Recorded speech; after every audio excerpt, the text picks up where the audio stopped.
Dicionário de Deus, esse é o nosso tema de hoje. Amados, hoje Deus quer que a gente faça um alicerce de conhecimento. Mas antes eu quero contar uma história para vocês, presta atenção. Aliás, eu estava pensando nessa história já aqui, eu disse, meu Deus, eu acho que depois dessa história já pode todo mundo ir para casa para pensar nessa história, porque essa história é fantástica. Estou aqui pensando nela já há algum tempo. Um grande empresário, um homem de sucesso, já considerado milionário, ele resolve tirar um tempo para ele e vai visitar um templo na China, em que disseram para ele que nesse templo as pessoas eram muito sábias. Ele disse, eu vou tirar um tempo para mim e vou visitar lá o sábio chinês. E lá na China, não sei se você sabe, em alguns lugares da China, do Japão também, as xícaras, elas não têm o local de você pegar. As pessoas pegam as xícaras assim, e elas tomam o chá, né? Principalmente no Japão é assim. E elas tomam chá com as duas mãos, segurando o chá e bebendo. E aí ele marcou o horário com aquele sábio, e ele muito rico, chegou lá no seu aviãozinho particular, e o sábio o recebeu e colocou 2 xícaras e encheu as xícaras de chá. E o sábio disse para ele, pode falar o que você veio fazer aqui. E aí ele disse, eu vim aqui ver se eu aprendo alguma coisa com você, se eu descanso um pouquinho. Mas eu sou um grande empresário, eu já sei tudo sobre o meu ramo e não sei o que. Quando ele pegava na xícara, ele se queimava. Porque a xícara não tinha a asa da xícara. E ele continuava falando e o sábio olhando para ele, mas eu queria ver aqui outros empresários, eu sei que já vieram aqui, então também resolvi vir, mas eu não sei se eu tenho algo para aprender. E ele pegava na xícara e se queimava. E ele falou muito dele, e o sábio só escutando, sim. Toda vez que ele pegava na xícara, ele se queimava. Ele já estava com a mão toda queimada. Aí chegou uma hora que ele pegou na xícara, ele não se queimou mais. Aí o sábio pegou a xícara dele e bebeu. E ele olhou para o sábio e disse assim, olha, mas deixa eu dizer uma coisa para vocês, você está me incomodando muito. Eu vou mandar um presente para vocês. Aí o sábio disse, um presente? Que bom, qual é o presente que você vai mandar para a gente? Ele disse, eu vou mandar um jogo de xícaras. Porque lá no Ocidente já inventaram a xícara com asa. E vocês aqui ainda bebem a xícara sem asa. É muito arcaico você beber em xícara sem asa. Olha, eu já queimei a minha mão aqui várias vezes. Aí o sábio olhou para ele e disse, pois é. Em ver você queimando a mão, eu não queimei a minha nenhuma vez. E aqui no Oriente, nós queimamos a mão para não queimar a língua. Porque no Ocidente, como vocês têm a asa, vocês nunca queimam a mão, mas vocês sempre queimam a língua. E aí o sábio olhou, né? O empresário olhou e ele disse, nós aqui preferimos queimar as mãos do que queimar a língua. Por que eu estou dizendo isso? Porque essa introdução para a gente entrar no tema que a gente quer. Porque muitas vezes nós somos acostumados a queimar a língua falando de quem está queimando a mão. E hoje é um dia da gente quebrar alicerces. Aquele empresário saiu daquele lugar com o alicerce dele quebrado, dizendo, meu Deus, realmente, quem nunca aqui queimou a língua tomando café, que atire a primeira xícara para cá. Mas lá eles não queimam língua, eles preferem medir a temperatura do café ou do chá pela mão. E faz sentido. Talvez seja até mais sábio do que colocar uma asa e queimar a língua. Então eu queria convidar você a abrir a sua mente e aprender o que Deus tem para você no dia de hoje. Amém? E hoje é dia de alicerce, querido. Sempre que Deus quer construir alguma coisa, Ele começa com alicerces. E isso é tão verdade e é tão fantástico que a educação já aprendeu isso. A engenharia já se apoderou dessa verdade. E basicamente tudo na nossa vida gira em torno de alicerces. Nós primeiro fazemos os alicerces e depois nós construímos algo. Se você já estudou alguma cadeira de engenharia, você sabe muito bem disso, mas não precisa estudar engenharia para perceber.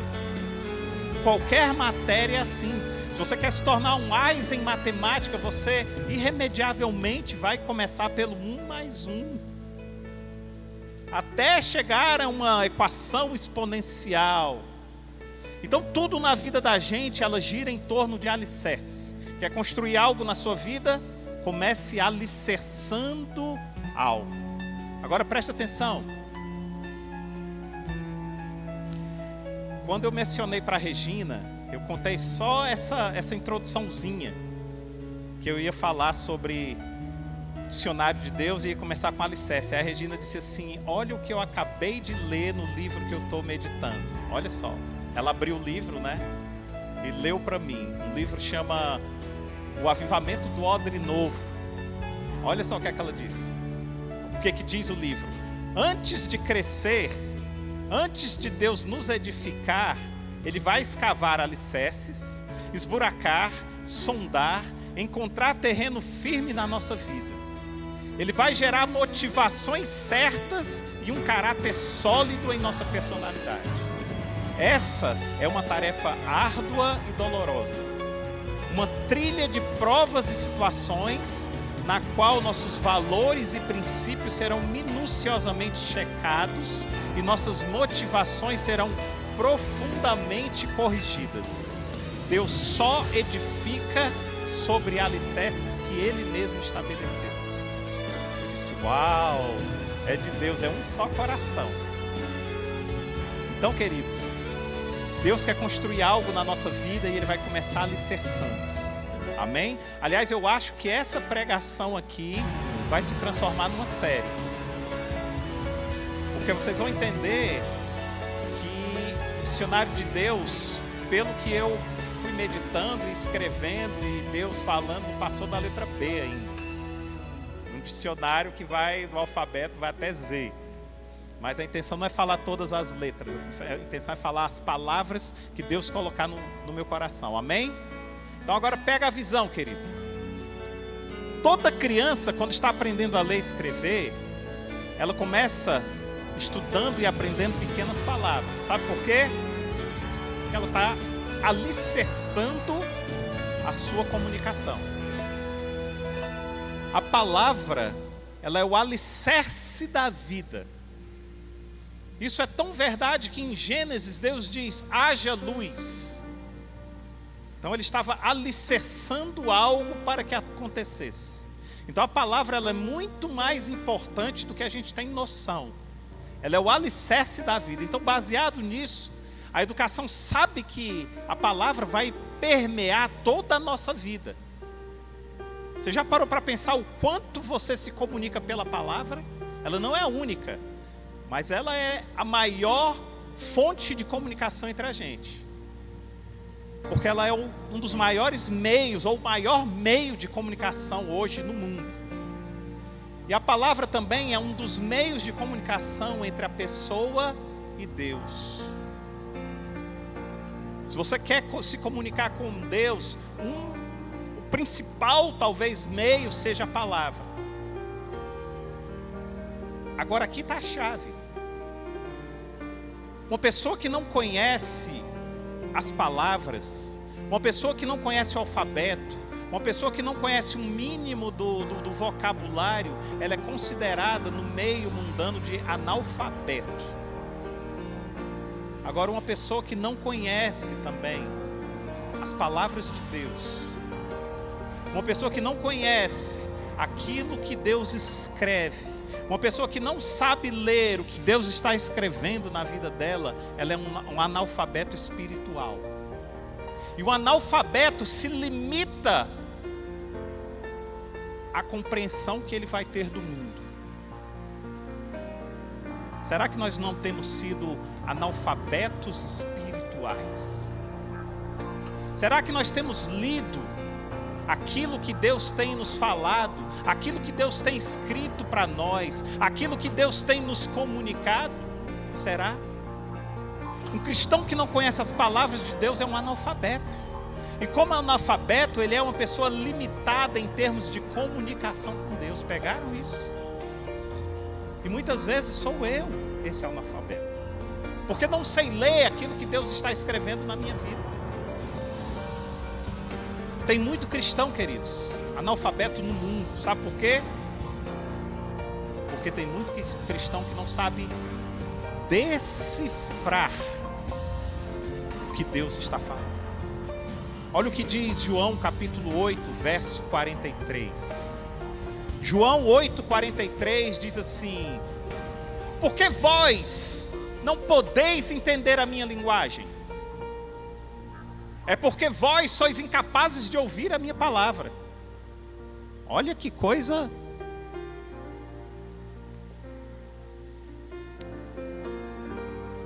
Por que vós não podeis entender a minha linguagem? É porque vós sois incapazes de ouvir a minha palavra. Então, para que a gente tenha uma comunicação plena com Deus, para que a gente tenha fluência de comunicação com Deus, hoje Deus vai nos apresentar algumas palavras do dicionário dele. Nós vamos aprender algumas palavras.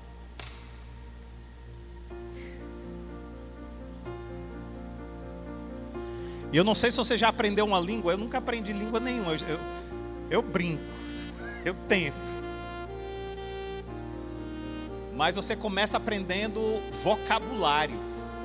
Às vezes você até diz: rapaz, eu estou aprendendo inglês, mas eu ainda não tenho muito vocabulário. Não é assim? E o vocabulário, ele te dá amplitude de conversação. Ou seja, quanto mais vocabulário você tem na sua língua, mais possibilidades de comunicação você tem. Quanto mais vocabulário você tem com Deus, mais possibilidades de comunicação você tem com Ele. É linda a vida, que a vida nos fala de Deus, tudo aponta para Deus. Então, para que a gente tenha uma comunicação plena com Ele, a gente precisa ter essa fluência. E hoje nós vamos começar a aprender algumas palavras do dicionário de Deus, amém? Vamos lá. A primeira palavra do dicionário de Deus que nós precisamos aprender, todo cristão que quer ter fluência com o Pai, ele precisa aprender essas palavras. E queridos, eu não vou me prender a dicionário nem a nada. Eu vou me prender àquilo que Deus foi me falando e as palavras que Ele foi mandando para... Tá? Então, se passar alguma letra, alguma coisa, não tem problema. Primeira palavra do dicionário de Deus que você precisa aprender é abdicação. Abdicação. É impossível ser um cristão verdadeiro se não aprendermos o verdadeiro significado da palavra abdicação. E Deus é tão fantástico que Ele começa com uma palavra forte, abdicação. E talvez como uma palavra que seja talvez uma das mais difíceis de ser alicerçadas na nossa vida. Abdicação significa renúncia. Se você quer ser fluente na sua comunicação com Ele, você precisa abdicar de muitas coisas. Se formos fazer um estudo sobre abdicação só na Bíblia, nós iríamos passar vários e vários domingos aqui conhecendo melhor os heróis da Bíblia que abdicaram de algo em prol de uma vida com Deus. Teríamos vários exemplos. Pedro, por exemplo, abdicou da pesca para seguir o mestre em um momento em que ele mais estava prosperando. Quando ele tem a pesca maravilhosa da sua vida, a melhor pesca da sua história, a melhor pesca da sua experiência, ele deixa o barco e vai viver uma vida com o mestre, ou seja, ele abdica daquilo que estava prosperando. Por outro lado, o filho pródigo, ao ter uma experiência com porcos, de olhar e ver os porcos comendo as alfarrobas e ele sequer ter a opção de se alimentar daquelas alfarrobas, ele abdica daquela vida e volta para a casa do pai. O que é que eu aprendo com isso? Abdicação não tem a ver se você está prosperando ou se você está no fundo do poço. Abdicação tem a ver se você está ou não nos caminhos do pai. Está prosperando, mas está fora do caminho? Abdica, querido. Está no fundo do poço, mas está fora do caminho? Abdica, querido. São várias histórias. Pedro conseguiu enxergar na fartura, o Deus da fartura. Porque cuidado, uma das coisas que mais cega o cristão hoje é a fartura. Porque a fartura nos faz olhar para a fartura e nos faz esquecer o Deus que dá a fartura. Por isso eu acho fantástica a história de Pedro, que olha e quando ele vê a pesca maravilhosa, o barco cheio de peixe, o dinheiro garantido, ele olha e diz assim: mas não é mais isso que interessa. O que interessa é o homem que abençoa. Não é mais a bênção, mas é o abençoador. Por isso toma cuidado. Se você está prosperando, não esqueça aquele que te faz prosperar. Da mesma forma, aquele jovem que pede tudo e perde tudo para o pai e perde tudo para o mundo. Quando ele está ali nos porcos. E é interessante, se você nunca prestou atenção nesse detalhe, ele só se atenta depois que é negada a comida dos porcos. Glória a Deus por isso, porque se tivessem dado comida de porco para ele, talvez ele não tivesse se lembrado do pai. E muitas vezes nós nos lembramos do pai ou nos esquecemos do pai, porque ainda estamos comendo comidas de porcos. Mas quando ele olha e sequer a comida do porco vem para ele, a comida dos porcos chega até ele, ele diz: meu Deus, eu tinha tudo na casa do meu pai. E os dois, em situações totalmente diferentes, abdicam. O filho pródigo também aprendeu o que é abdicar. Mas diferente de Pedro, foi preciso que lhe fosse negada a ração. Duas histórias tão diferentes entre si, mas com uma lição em comum. Deus pode estar te abençoando como nunca, ou mesmo te conduzindo ao fundo do poço para ter um tempo com os porcos. Mas o propósito dessas duas histórias é mostrar que Ele é Deus. E se você quer realmente segui-lo, você precisa conhecer e viver a palavra abdicação. É a nossa primeira palavra do dicionário de Deus. Abra sua Bíblia em Gálatas, capítulo 2, verso 20. Acho que vai passar aí. Hoje mudou o estagiário, hoje é o Bruninho lá, estagiário, que está lá. Fui crucificado com Cristo, assim já não sou eu quem vive, mas Cristo vive em mim. A vida que agora vivo no corpo, vivo pela fé no Filho de Deus, que me amou e se entregou por mim. Paulo coloca em palavras aquilo que Pedro e aquilo que o filho pródigo experimentaram. E que ele mesmo, Paulo, também experimenta. E que tantos outros também experimentaram. Abdicação. Abdicação. Mas que para ter essa comunicação plena com Deus, você também precisa experimentar isso. Abdicar de algo. Em uma primeira análise, querido, preste atenção quando a gente fala isso. Olha, você precisa abdicar. Isso nos nossos ouvidos não soa muito bem. Parece ruim. Mas abdicar da sua vida para viver a vida de Deus. Abdicar da sua vida para viver a vida que Deus tem para você é maravilhoso.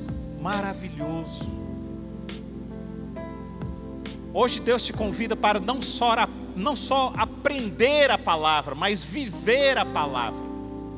E a primeira palavra que Deus tem para você hoje, filho, abdicação. Você quer fluir na comunicação comigo? Abdicação. Nós temos citado aqui várias vezes a história do macaco, que coloca a mão na cumbuca para pegar a banana, e quando ele tira, não dá mais para tirar porque a mão não sai. E ele perde a vida porque ele não abdica. Quantos cristãos estão perdendo a vida simplesmente porque não abdicam? Quantos cristãos estão simplesmente morrendo espiritualmente porque não abdicam daquilo que carregam na mente e na carne? Abdicar, se você não está disposto a abdicar, você não está apto a se comunicar. Essa é a nossa primeira palavra. A primeira palavra do dicionário de Deus para nós: abdicação. Querido, se você não tem essa palavra aberta no seu dicionário, o seu dicionário não é de Deus. A abdicação, ela é tremenda. Por isso tem muita gente que quer mudar a igreja porque não quer abdicar do que ela pensa. Ela quer que a igreja mude para que ela não precise mudar. Mas não é assim que funciona. Vamos para a segunda palavra do dicionário de Deus. A segunda palavra ainda é na letra A. Se você não conhece essa palavra também, da forma como Deus escreve, da forma como Deus a significa e a ressignifica, querido, não dá para ser cristão sem conhecer essa segunda palavra. Não dá. A segunda palavra do dicionário de Deus é amor. Amor.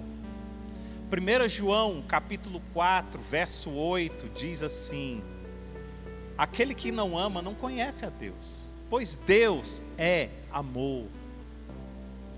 O cristão que não conhece verdadeiramente o amor de Deus, ele fica impossibilitado de fluir no seu relacionamento com Deus.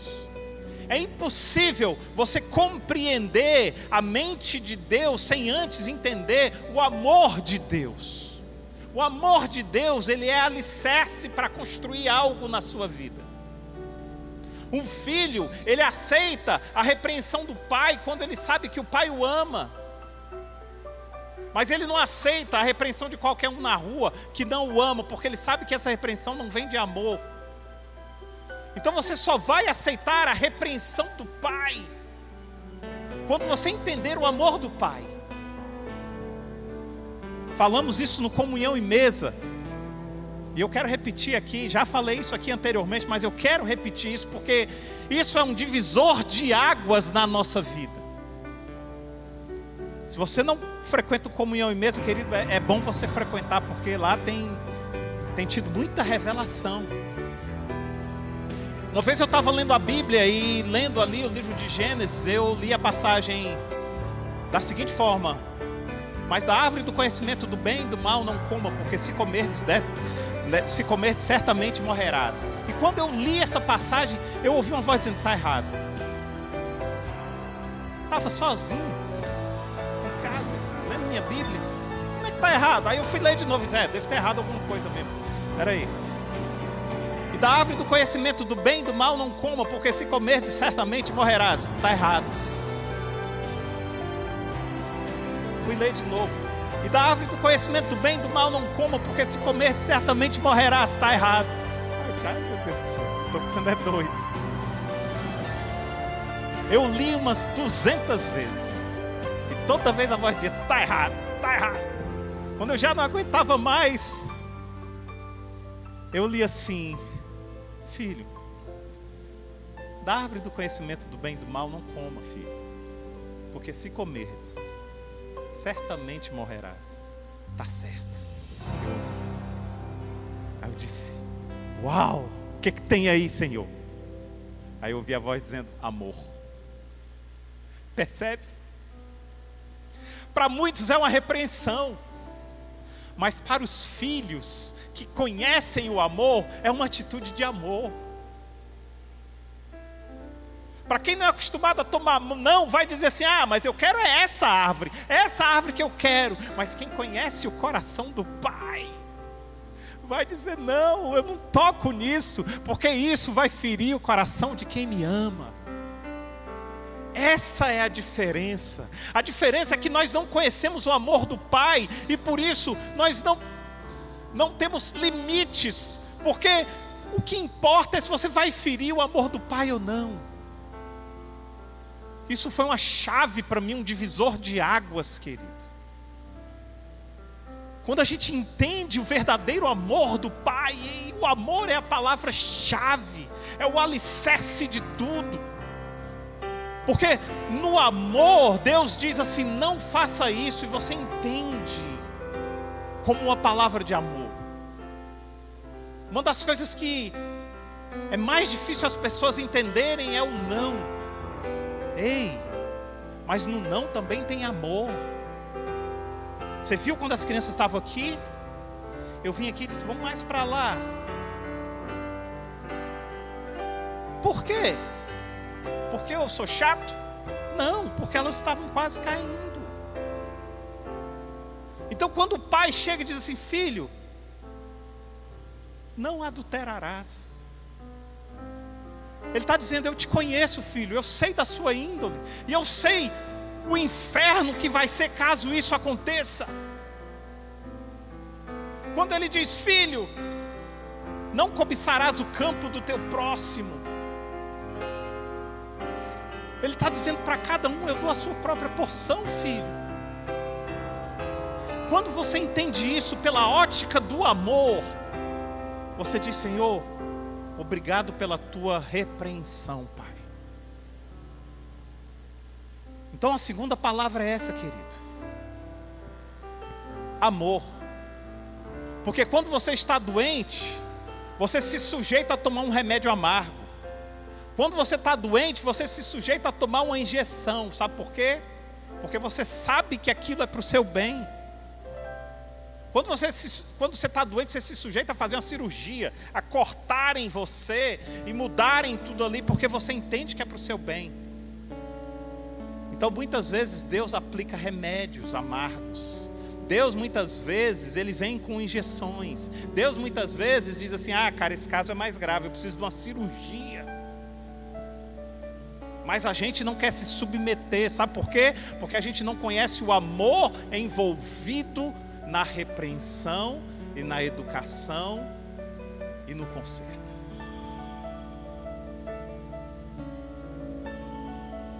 Não faz sentido, querido. Não faz sentido ser um cristão e nunca ter experimentado ou sentido o amor de Deus no coração. Não faz sentido. Eu não sei quanto tempo você tem de caminhada cristã, mas se você nunca sentiu ou se sentiu muito pouco o amor de Deus por você, eu preciso dizer a você que você precisa ter mais intimidade com Ele. Pastor, o senhor não sabe da minha história, eu não sei da sua história. Mas eu sei o quanto Deus ama. E eu sei que quando Ele ama, o amor dele é transformador, a ponto de um deixar o barco repleto de peixes, a ponto do outro deixar ali aquela pocilga, a ponto de outro já dizer, já não sou eu quem vive, mas Cristo vive em mim. Esse é o mesmo amor que é capaz de te movimentar.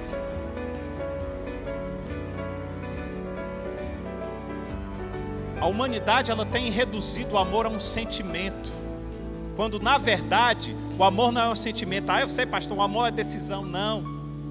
Mais profundo, o amor é uma pessoa. O amor não é nem um sentimento, nem uma decisão. O amor é uma pessoa. Você pode querer ter o amor como sentimento, você não vai conseguir. Você pode querer decidir amar, você não vai conseguir. Mas quando você está em Cristo Jesus, quando você está na pessoa, agora você consegue.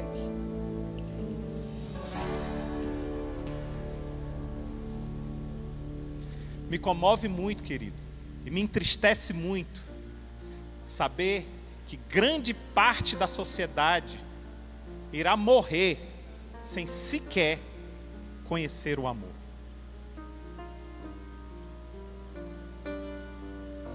Eu choro quase todo domingo. E saber que pessoas amadas, porque as que não conhecem o amor são igualmente amadas, mas saber que essas pessoas amadas estão na rua, peregrinando drogas, procurando drogas por uma viagem, para esquecer um pouco esse mundo, mas sabe por quê? Porque simplesmente não conhecem que são amadas. Você pode dizer que ama a sua esposa, você pode dizer que ama o seu pet, você pode dizer que ama os seus pais, mas na verdade tudo será em vão se você não conhecer aquele que é o verdadeiro amor. 1 Coríntios capítulo 13, versos 4 ao 7, Paulo vai nos dizer as características do verdadeiro amor. Agora presta atenção. O amor é paciente, o amor é bondoso, não inveja, não se vangloria, não se orgulha, não maltrata, não procura os próprios interesses, não se ira, não guarda rancor. O amor não se alegra com a injustiça, mas se alegra com a verdade. Tudo sofre, tudo crê, tudo espera, tudo suporta. Amados, Paulo aqui não está dizendo, não está citando o amor no coração de um homem, no coração de uma mulher, no coração de alguém apaixonado. Presta atenção. Paulo está pintando o retrato de Jesus. Esse é o retrato de Jesus. Tudo suporta. Quem suportou tudo? Não procura os seus próprios interesses. Eu faço aquilo que eu vejo o Pai fazer. É paciente, a ponto de chegar e ficar esperando a mulher samaritana chegar para poder ter uma conversa com ela. É bondoso, que trata o leproso com amor a ponto de abraçar o leproso enquanto todos recuam. Quando o leproso da história sou eu. Aqui é o retrato de Jesus que Paulo está falando. Paulo não está falando do coração de um homem, Paulo não está falando do coração de uma mulher. Paulo não está falando de um casalzinho, pombinho apaixonado que vai se casar na semana que vem, está noivo. Não. Paulo está desenhando um quadro de amor. E esse quadro, ele tem um rosto. E esse rosto tem uma personalidade. E essa personalidade é Jesus.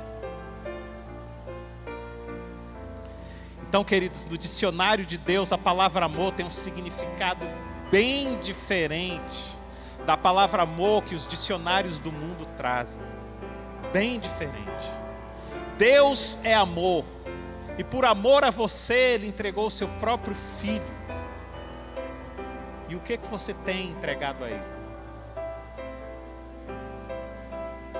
Deus não poupou o seu próprio Filho. Ele amou o mundo de tal maneira que deu o seu próprio Filho. E o que nós temos dado em troca?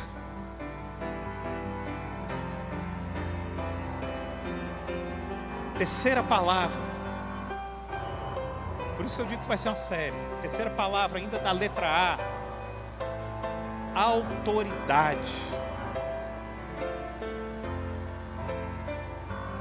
É uma outra palavra latente no dicionário de Deus. Autoridade. Quando a gente fala de amor, todo mundo gosta. Mas quando chega agora a falar de autoridade, opa! Porque é muito bom a gente ouvir pregação sobre o amor de Deus. Ah, como a gente sai maravilhado. Ai, como a gente se sente amado, né? É muito bom saber que Deus nos ama incondicionalmente, maravilha. É confortador perceber que Ele nos amou primeiro, é tremendo isso. Mas quando a palavra autoridade começa a entrar no nosso dicionário, a gente, opa, peraí. Autoridade não tem nada a ver com autoritarismo. Autoridade significa direito ou poder de ordenar, de decidir, de atuar, de se fazer obedecer. Aquele que tem todo o direito é Deus. Aquele que tem toda a autoridade é Deus. Agora eu vou, através da Bíblia, provar para vocês, querido, e vai ser bem didático. Bem didático. Tá? Talvez nunca você tenha aprendido isso numa escola bíblica, mas hoje você vai sair daqui aprendendo a autoridade que cada um tem. Preste atenção.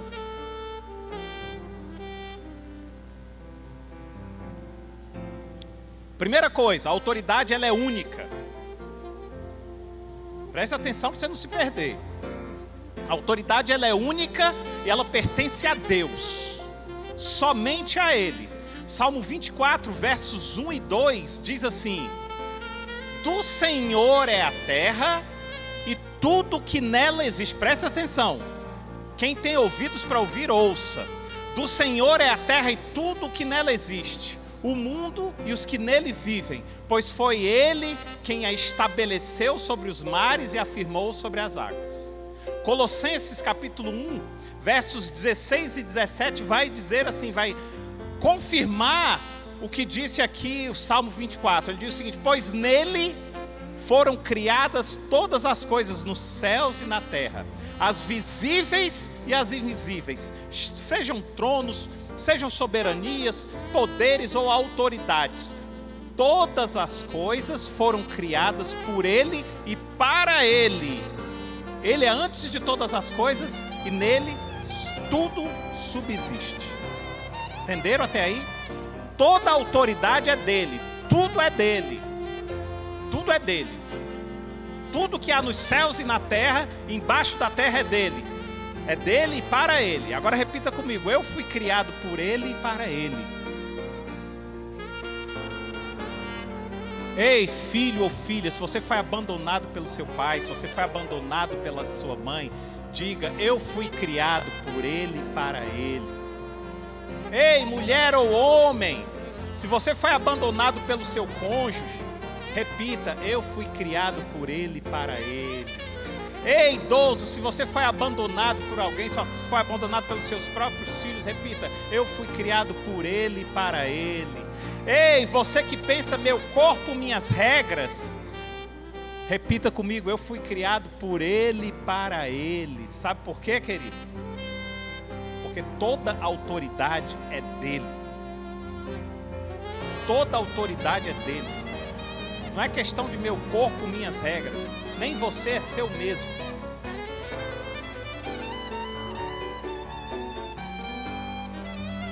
Toda autoridade é de Deus.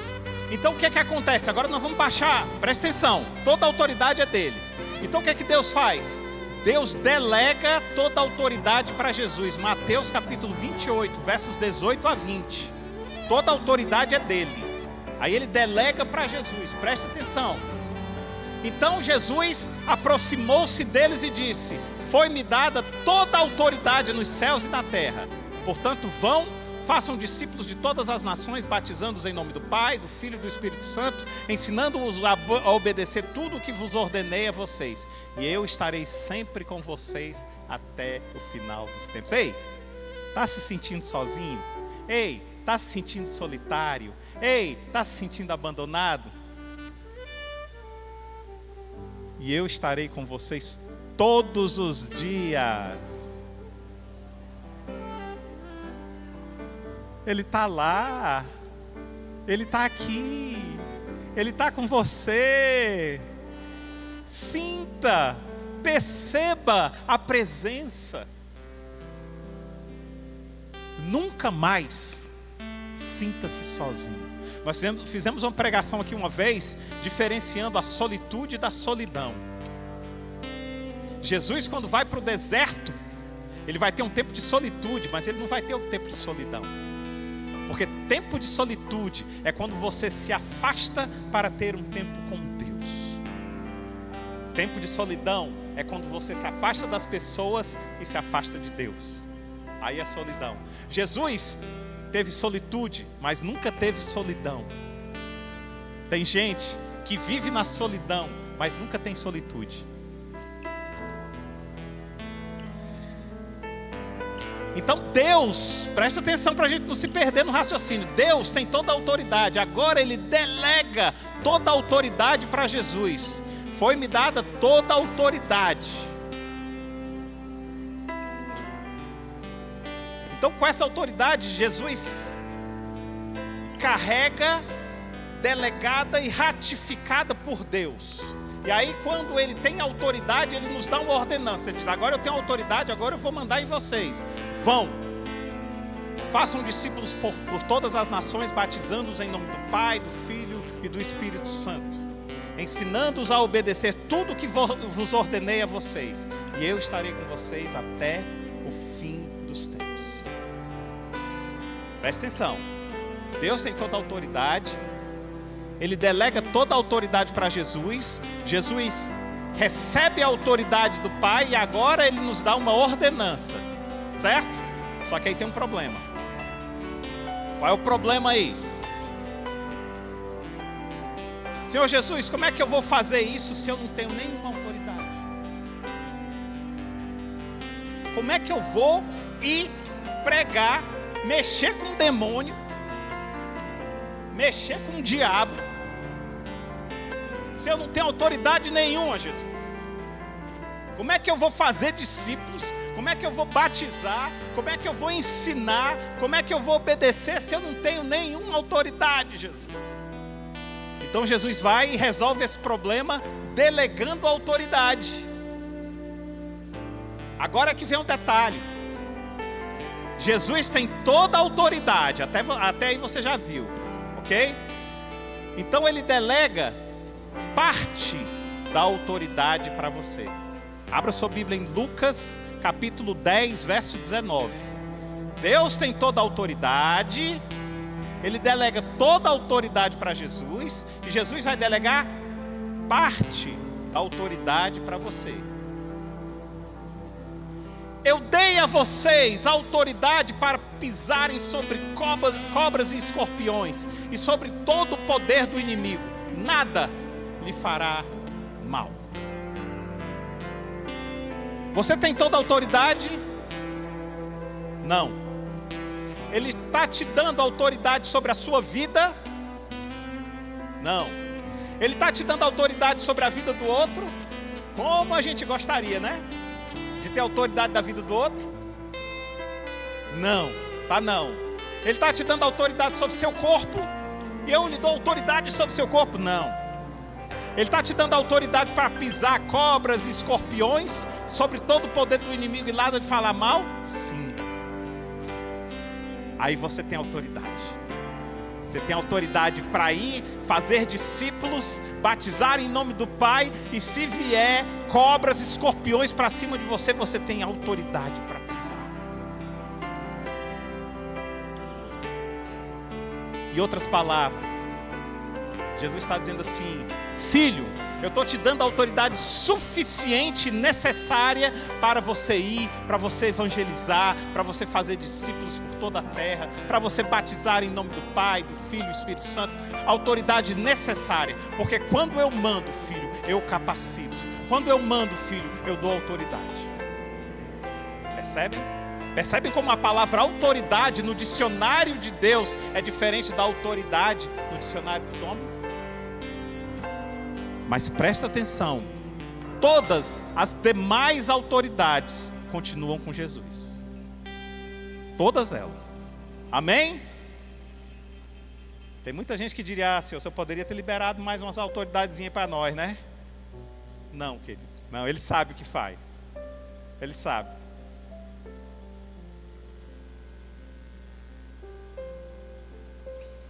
Só esse conhecimento, querido, só esse conhecimento que nós acabamos de perceber hoje, nós damos um salto enorme na nossa vida espiritual. Só com esse conhecimento, só com essa em mente, esse gráfico, essa tabela de autoridade, nós temos um salto enorme de conhecimento do que é Deus, de quem somos nós em Deus.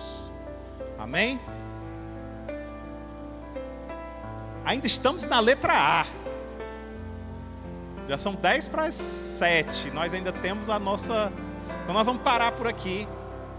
E no domingo que vem a gente vai continuar sobre o dicionário de Deus. Mas eu quero que você medite sobre isso. Toda a autoridade de Deus...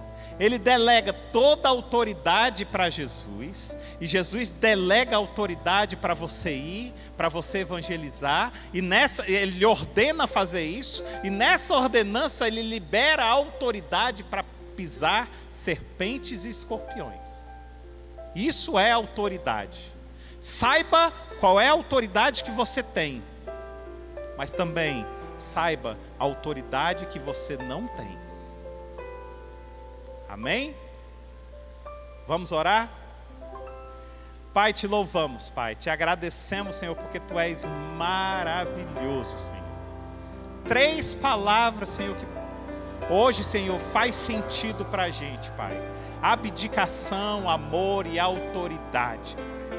Como é tremendo, Senhor. Como é tremendo, Pai. Como o Teu dicionário é rico, poderoso, verdadeiro e repleto de bênçãos para nós, Pai. Muito obrigado, Senhor. Te agradecemos por essa porção de hoje, Pai. Em nome de Jesus, Pai, eu já te peço, Senhor, que o Senhor já esteja nos abençoando e abrindo a nossa mente, o nosso coração, já para a próxima palavra que será a continuação dessa, Senhor. Porque nós queremos conhecer, Senhor, o Teu dicionário inteiro, Pai. Queremos ter, Senhor, fluência com os céus, Pai. E sabemos que para ter essa fluência, Pai, nós precisamos, Senhor, conhecer o Teu coração, conhecer no que está no Teu coração e conhecer aquilo que o Senhor tem nos falado, Pai. Muito obrigado pela vida de cada um, Senhor.